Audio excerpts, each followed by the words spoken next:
not to mention anything about the need for mental health in Asian cultures or other cultures where we just don't have the instinct. And I'm trying to understand why, because for me, going to therapy was a very natural conclusion that I made. I was like, I have some issues and I need to work on these issues. This thing called therapy exists, so I'm going to go and do it, And I think that's one of the advantages of having lived in a Western culture. A lot of people were going to therapy. That was, they were ahead of us in terms of destigmatization. And so I'm still trying to understand what is the resistance in Asian culture to mental health. I think it has a lot to do with trauma as well, perhaps. The people that scream the loudest, I don't need help, they're the ones who need help the most.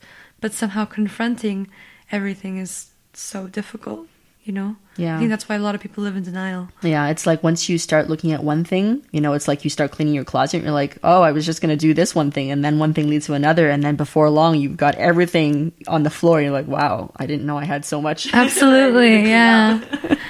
But, I think a more helpful narrative to sort of encourage everyone would be like, you can come to a place where you fully accept every facet of yourself and, the mistakes you've made, the things you hate about yourself, and you are capable of cleaning it up. I feel like that's not a narrative that we come across. We say now, like, mental health is so important, blah, blah, blah, we all need help, blah, blah, blah, but there's not enough of that.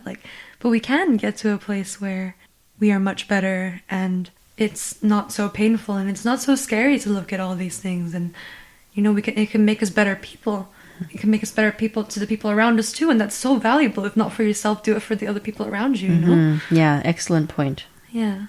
It's like we say, when you meditate, you don't meditate just for you. You meditate for the people around you. Because when you're a better person, everybody benefits from that. Yeah. I mean, I really got a lot of this from Man's Search for Meaning by Viktor Frankl. Mm-hmm. Have you read that book? I have, yes. Well, the first half I read. The first half? Yeah, second half is still getting there. Yeah, the book is about Viktor Frankl is a Holocaust survivor, and he, in the Holocaust, had lost his entire family. They had all been killed, and he was one of the few survivors who emerged from the Holocaust, and he made his life over again, and he found new meaning in this post-Holocaust, post-war world, which is something that a lot of people were not able to find. In fact, I think about Esther Perel and, her parents. Esther Perel is, for people who have never heard of her, she's this... my goddess.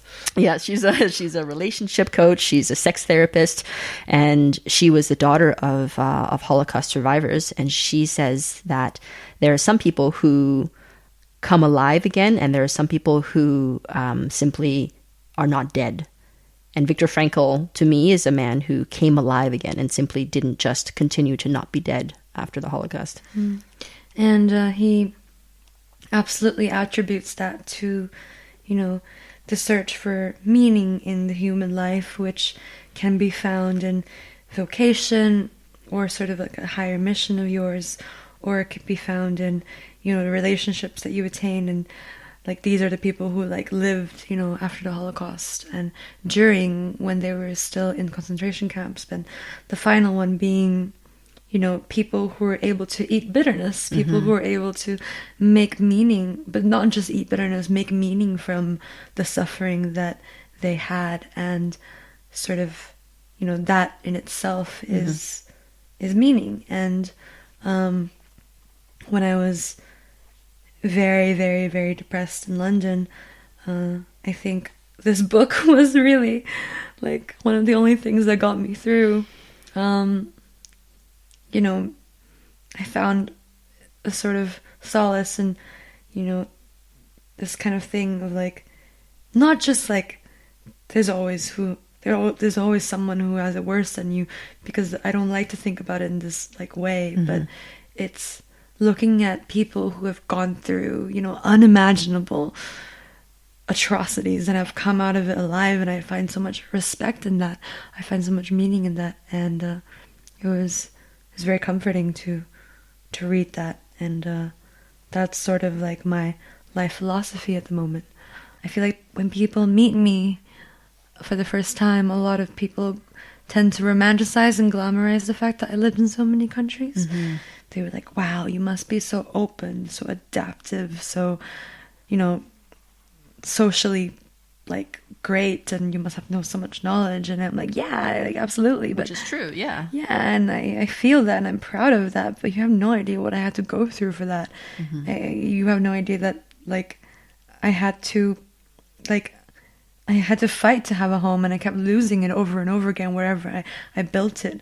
And I would sort of like go into this very alienated, vindictive place out of resentment, where I'd be like, stop asking me that, like, you're making me feel even more alienated, and just look at everything that I didn't have.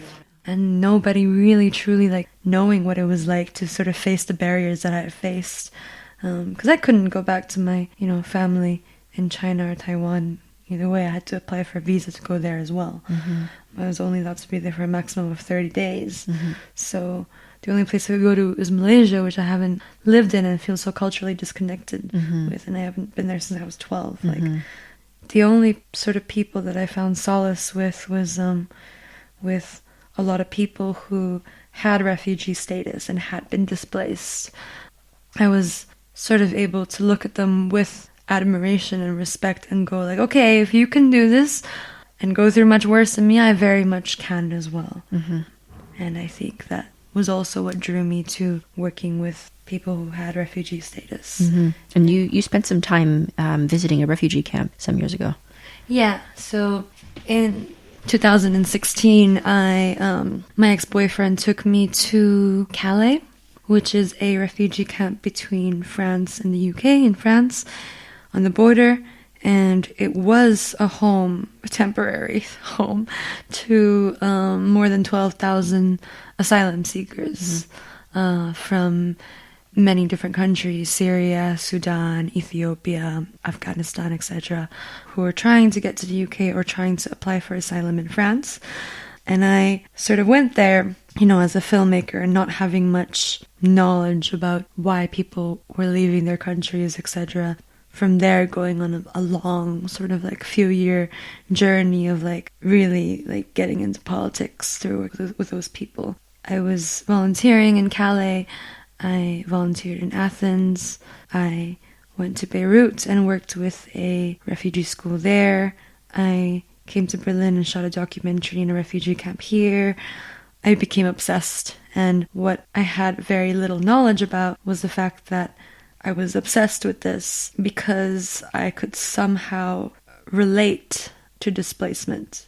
And it's a very touchy thing to say, because I don't want to put myself in the same category as people who have had to go through that out of respect. But at the same time, it's really displacement and the lack of a home and the lack of feeling safe and the barriers that immigrants have to face. It started to become a theme in my life too with my visa. So I found anger and solace both in that experience. We were talking about Viktor Frankl and the importance of making meaning out of suffering.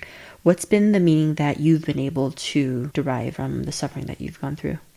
I'm very fortunate, or I know myself how hard I worked to have the outlook that I have today, in which I am thankful for every experience that I had. I'm thankful that I'm a third culture kid and I had the experiences I had with displacement. I'm happy that I had, all this turbulence with my family.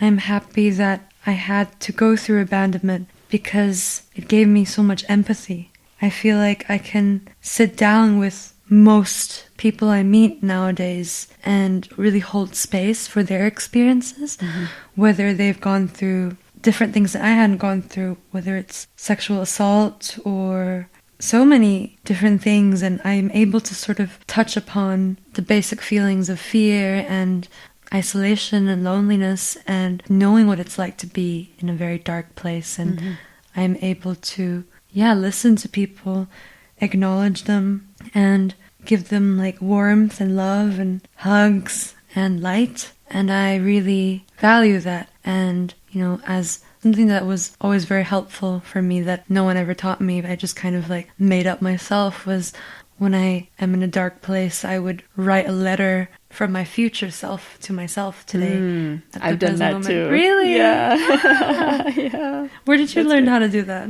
I think that for me, we did kind of like similar kinds of activities, like writing a letter to our future self. And then I just took that idea and I was like, well, I could do lots of things with this. And, yeah.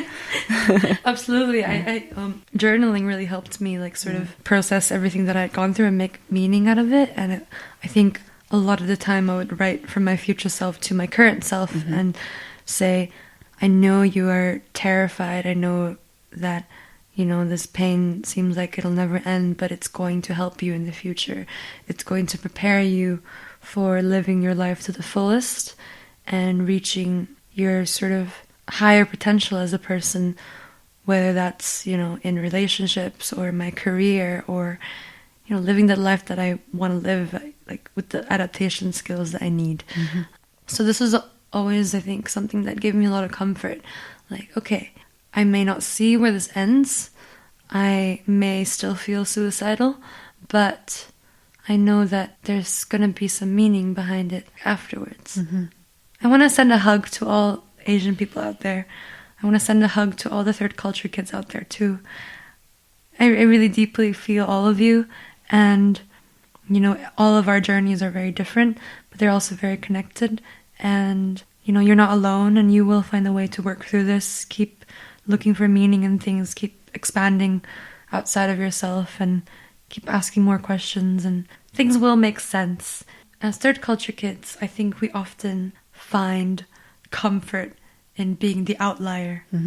We get comfortable with it. We're like, yep, I'm different. Yeah. And we kind of own it. I can relate with that. Yep. Yeah, we kind of own it, and we're like, yeah, like it's cool. Like, but there's something inherently bad about being an outlier, which is that you're always going to be an outlier. You're never going to have that inclusion and that belonging that other people do because you're an outlier, because you find comfort in that.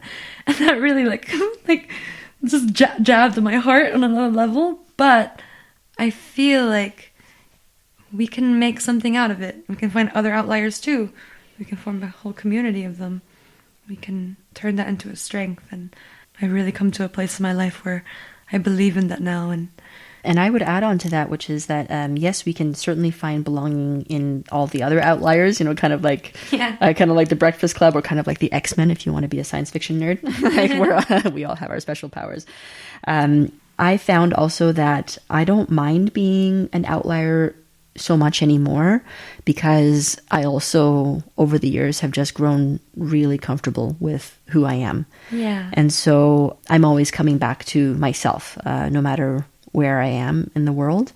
And I've also been very lucky in the people that I've had around me. And also due to the increasing power of the internet, I find myself connected to people around the world, even if they're not with me physically, and they become my community. And so I kind of have a community all the time. Wherever I go, they're always with me, and I am always with me. And I feel like I can make friends anywhere I go because of this adaptability that I've had as a third culture kid. And I also have such a great faith in the world. I have such faith in the fact that there are good people everywhere you go. And That's true. And most people want to help you. Yes, of course, you're going to have difficult experiences with some people, but most people are human beings who understand what it's like to be a human being. And they might not be perfect. They might not give you everything that you need. In fact, that's very rarely the case. But if you like aggregate all of the goodness in the world and you just, you learn also how to take care of your own needs, I found that it's actually been incredibly liberating to just own my existence as an outlier. Yeah. And slowly, through this podcast and through meeting people like you, I have seen that actually there's a lot of outliers out there, and and so many people feel like an outlier. It doesn't even have to do with culture. Like, it can be like sexuality. It can be like something we classify as weird, and I don't know, there's so many things that make people feel alienated from a large group. It's something that we can actually touch base with each other more than we kind of are to think naturally. Like, oh, I'm Asian, everyone else is not, I'm an outlier. But this person, the person next to you is an outlier because, I don't know, like, they had experienced rape before, or they have a disability in this way, and they feel this way too. And there's a universality to things like these. Yeah. To feeling like you're the most different one in the group. Yeah.